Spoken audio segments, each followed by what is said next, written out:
memperkenalkan satu profesi di kehumasan survei sismik. Sebelum dimulai acara ini, alangkah baiknya saya memperkenalkan diri. Nama saya Hadirin Saputra dari Jawa Barat. Kali ini saya akan membahas teknik sosialisasi survei sismik. Yang pertama-tama kita perlu sikapi, yaitu satu, penampilan. Usahakan masyarakat simpati kepada kita dengan mengedepankan etika. Penampilan rapi, selalu tersenyum dan menyapa. Sopan dalam kata, santun dalam perilaku, dan bijak dalam setiap keputusan. Jangan berseberangan juga dengan adat istiadat setempat. Yang kedua, dalam sosialisasi di desa, usahakan atau hindari bahasa-bahasa asing karena terbentur karena SDM. Dalam istilah sismik, misalnya topografi, mereka tidak akan mengenal istilah topografi. Cukup dengan pemasangan patok yang jaraknya sama dan dalam satu garis lurus. Yang kedua, bahasa drilling. Cukup dengan bahasa pengoboran dangkal dengan kedalaman 30 meter dan tidak akan lebih. Karena yang dibayar adalah sesuai kotak 30 meter. Terus kegiatan recording. Kegiatan recording itu cukup dengan perekaman data survei. Seorang humas, kalau ada pertanyaan dari masyarakat, hindarilah dan harus tabu bahasa tidak tahu. Jangan sekali-kali bilang tidak tahu. Kalau bilang tidak tahu, apalagi yang lainnya, humas saya tidak tahu. Jadi pakailah dengan bahasa diplomasi. Bahasa diplomasi ada yang gini, misalnya ada betul-betul tidak tahu, pertanyaan Bapak sudah kami catat dan akan disampaikan kepada manajemen kami karena kewenangan manajemen kami. Padahal betul sebenarnya itu tidak tahu, itu bisa. Sosialisasi harus ada notulen, itu mutlak harus ada notulen sosialisasi. Ini sangat berarti manakala humas akan masuk ke daerah desa tersebut. Jadi tahu karakter kita kira-kira apa yang akan ditanyakan manakala kita terjadi lintasan mau masuk ke desa itu. Seorang humas sebelum proyek dimulai harus scouting kehumasan tentang karakter, lokasi, dan adat istiadat di sana.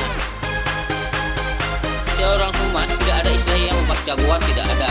Karena sukses dalam satu partai lain kita akan belajar lagi, mau lagi, dan belajar lagi. Cuma ilmu kita insya Allah akan bertambah. Jadi jangan merasa bahwa puas di dalam saya itu humas jago, tidak ada. Dalam humas itu tidak ada istilah humas jago. Kita harus di naik praksi itu ada adaptasi lagi, menyesuaikan dengan karakter masyarakat dan adat istiadat yang berbeda-beda tentunya. Mari kita sahabat-sahabat satu profesi humas sismik. Lebih banyak masalah, lebih mantap kita bersikap. Berapa humas? Assalamualaikum warahmatullahi wabarakatuh. Itulah kira-kira. Warahmatullahi wabarakatuh. Wah, mantap ini. Singkat, padat, dan jelas. Ini isinya pengalaman semua ya Pak Hadirin ya. Allah. Iya ya. Jadi Pak Hadirin ini saya kenal tahun 2010 ya, kira-kira 10 tahun yang lalu. Dan itu ya, sudah senior itu waktu itu ya. Jadi sebetulnya Bapak mulai masuk ke humasan tahun berapa Pak? Ya. Mulai masuk ke dunia kehumasan sismik ini dimulai tahun berapa? 2001. 9 Januari 2001. Iya. Oke. Nah, ini mungkin kita mulai mengandung di Jawa Barat, Pak. Dari Jawa Barat ya. Lanjut ke mana tuh, Pak? Ya. Dari Subang langsung lari ke Nona itu di Gresik. Dari Nona langsung ke Jawa Barat lagi. Jawa Barat di Cirebon, Semarang. Langsung ke Tepung, Tuban, dan langsung kita ke Sulawesi. Oke. Wah, ini berarti pengalamannya udah Papua juga pernah ya Pak Adilin ya? Tuh jawaban 1 tahun nih. Aceh 1 tahun, langsung Papua 1 tahun.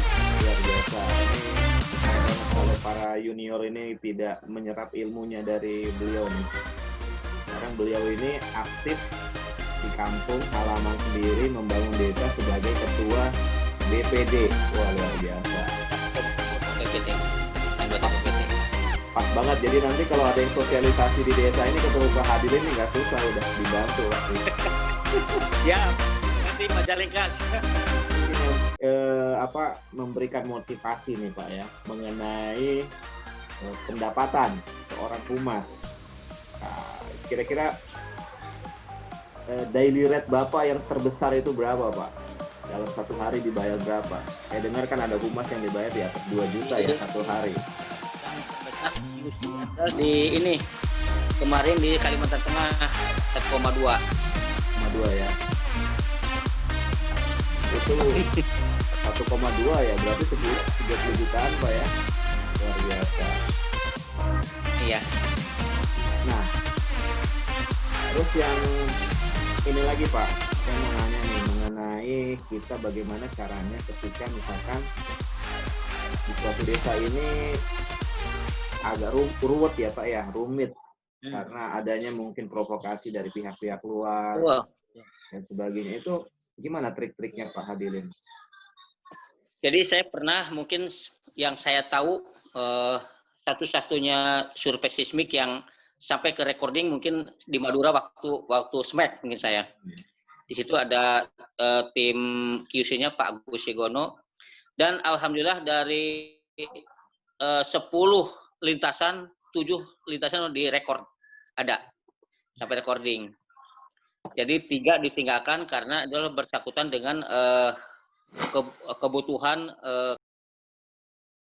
angkatan laut waktu itu, karena daerahnya daerah mereka, daerah pantai.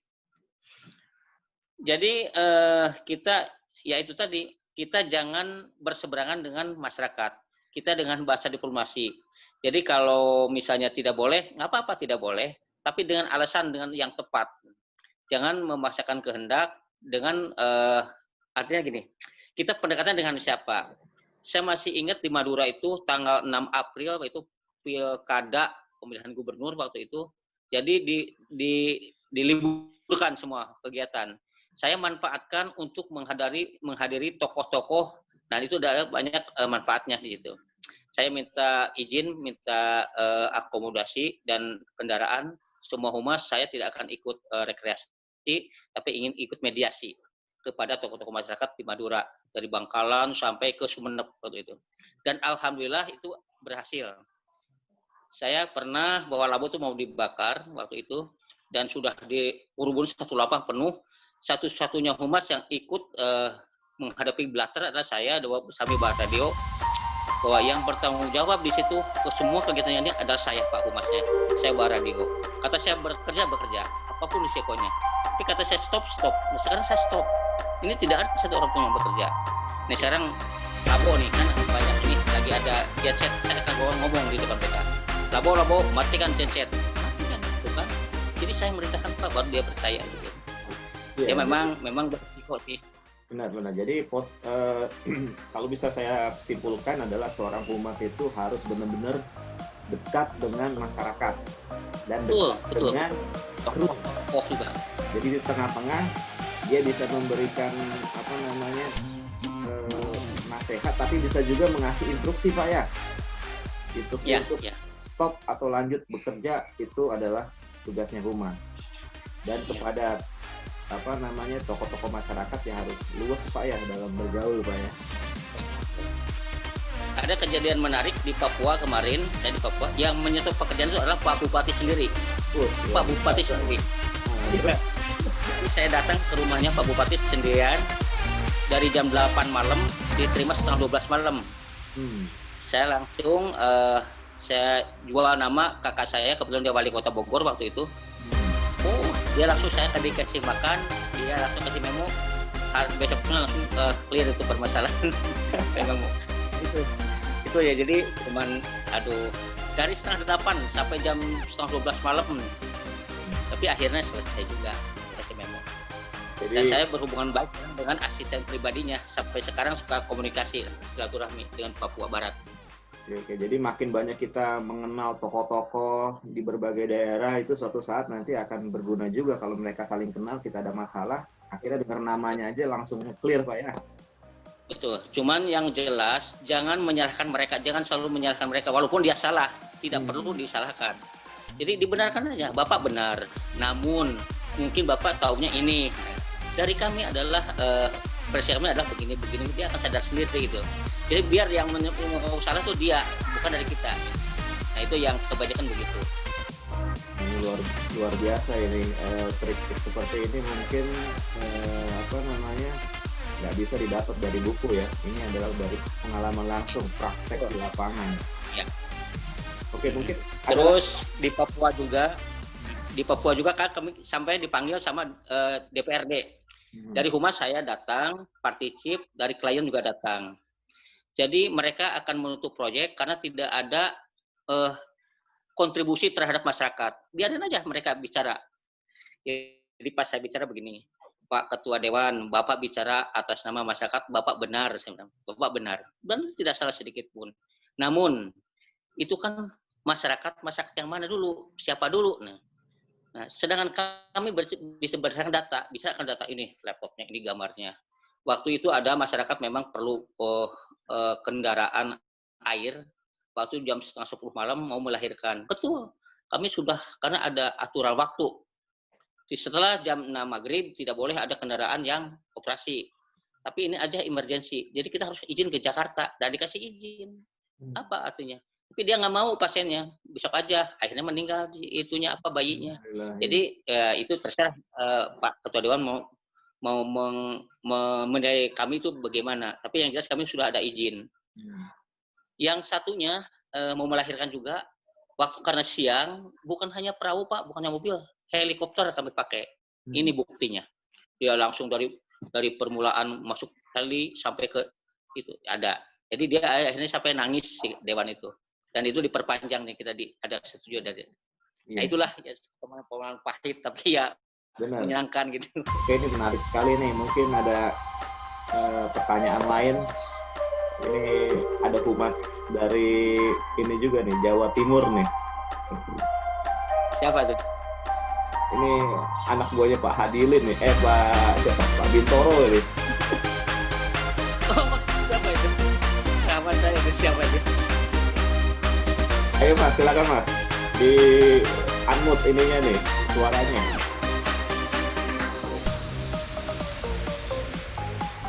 Ya oke. Mana?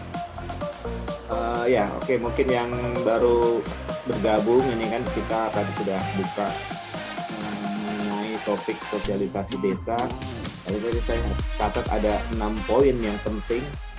Yang paling pertama adalah santun dalam berbahasa maupun dalam berpakaian. Jadi kita dihargai, orang jadi respect. Yang kedua, hindari istilah asing. Jangan pakai istilah topografi, drilling, recording. Cukup pakai bahasa-bahasa yang dimengerti Pak ya sama masyarakat. Ya. Dan itu juga kalau ditanya jangan jawab nggak tahu. Nah, orang kan berpikir lah kalau humas aja nggak tahu bagaimana kita. Jadi dengan bahasa yang lebih diplomatis. Oke, misalkan pertanyaannya baik sekali, kita catat ini, nanti kita carikan informasi lebih lanjut dan sebagainya.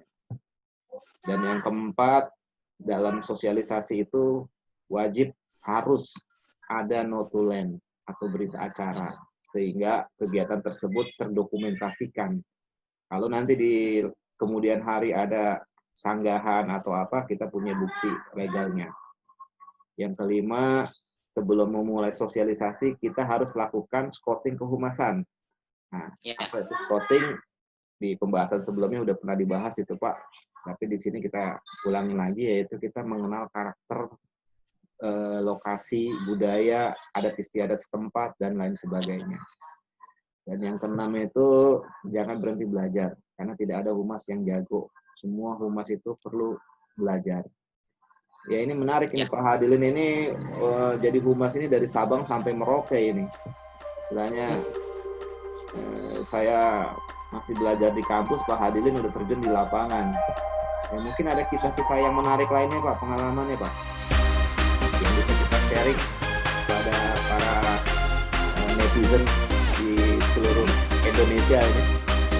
Oke. Saya mungkin pengalaman di Madura saya 2 kali. Pertama MEK, keduanya EML laut, dan saya juga baru di sini di laut.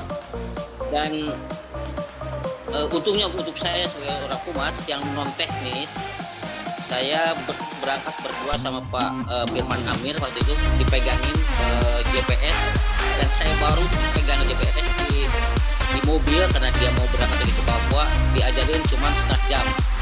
Jadi ini titik koordinat, kenapa langsung. Ternyata memang di Papua itu di Madura itu unik. Jadi ada, kalau Pak Klibun, istilah Pak Klibun itu kepala desa di sana di Madura itu, Pak Klibun misalnya oke, belum tentu masyarakat oke. Jadi kita harus di samping Pak Klibun juga tokoh ulama utamanya. Kita harus merekrut tokoh ulama paling tidak 8-10 orang dari berbagai karakter dari pihak dusun. Nah itu, dan saya ternyata 2 parti itu alhamdulillah sampai punya rekod itu. Untuk mungkin saya dengan parti chief itu Pak siapa? Pak Dwi. Kedua chief humasnya Pak Adi Solodin sendiri dengan kami bareng yang tidak punya base camp. Kita dari hotel ke hotel, tapi alhamdulillah hikmahnya ada. Dan dari situ kita cuma sayang saya tidak sampai selesai karena saya ada waktu itu saya resign karena ada yang menurut saya lebih baik, yaitu di QC gitu. Tapi ternyata sampai sekarang udah punya drillingnya di situ ML. Oke, mantap ini obrolan pagi yang daging banget nih, berisi ini. Ini buat humas-humas yang lagi ada di lapangan, yang lagi persiapan mau sosialisasi, ini masukan yang berharga. Ya mungkin kita sudahi dulu Pak percakapannya, ini sudah lumayan, sudah 15 menit. Oke. Nanti kita ketemu lagi di kesempatan yang berbeda dengan topik-topik yang lebih tajam lagi untuk meningkatkan wawasan dan skill dari humas-humas lapangan eksplorasi muda. Terima kasih penghadirin atas sharingnya. Bila itu hidayah. Assalamualaikum warahmatullahi wabarakatuh. Waalaikumsalam warahmatullahi wabarakatuh.